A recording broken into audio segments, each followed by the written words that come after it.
Përshëndetje dashur me emisionit Familja Jonë, si që thamë edhe më herët, do të kemi mundësin që të jemi prezencë në një psikoterapi grupore, e cila është shumë e zakonshme me pacientët që ndodhë në suaza javore brenda spitalit të varësive rezonanca 3. Her pasere kemi pas rastin të marrim historit e djemve dhe vajzave të cilët vinë, trajtohen dhe shërohen në spitalin e varësive rezonanca 3. Për mes rrëfimit të tyre kemi motivuar shumë familje e shumë të rije të reja cilët kanë varësi të ngjashme që të vinë dhe të kërkojnë ndihmë.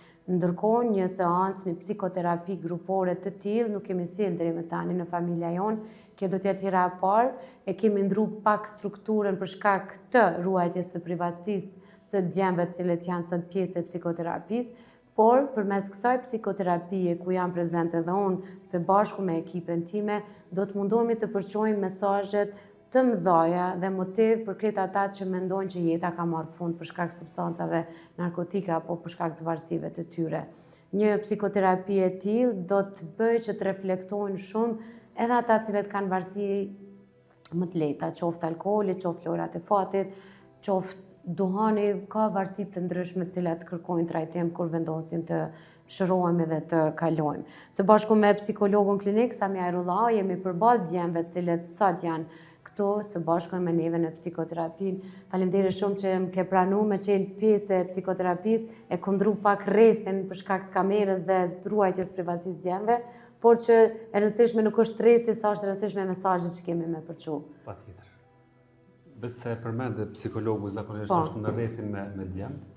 Faleminderit shumë që po i kushtoni rëndësi dhe hapësirë kësaj teme, që përveç që është e ndjeshme, është tek e fundit njerëzore dhe shumë e rëndësishme. Djemët që janë këtu kanë rastisë të jenë pjesë e proceset të trajtimit në spitalin tonë të varësive. Nuk është më rëndësi emri edhe emri i djemëve, nuk është më rëndësi për nga vinë djemët, cili është statusi i tyre shoqëror.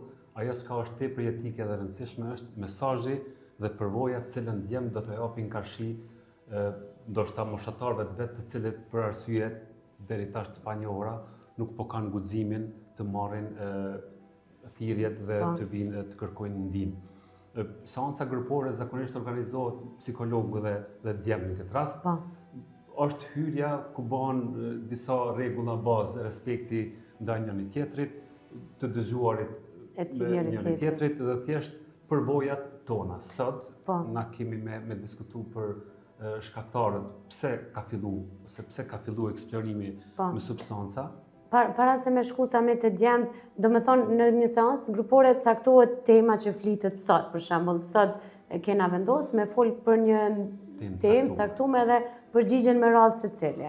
Apo mandej kanë mundësi me eksploru në rrëfimin e njëri tjetrit. Secili tani reflekton ndaj muhabetit të çujmë secili. Po, a ndihmon kjo që me u liru edhe ato që i kanë si të ndrydhta përmes me nda? Vrehen domethënë reagimet emocionale, zbrazje emocionale të tyre mund të ndodhë qysh në seancën e dytë. Për arsye se duke dëgjuar historinë e njëri tjetrit, do të thotë çelët vetë personi që ndoshta edhe kanë nguru të flas për temën e varësisë.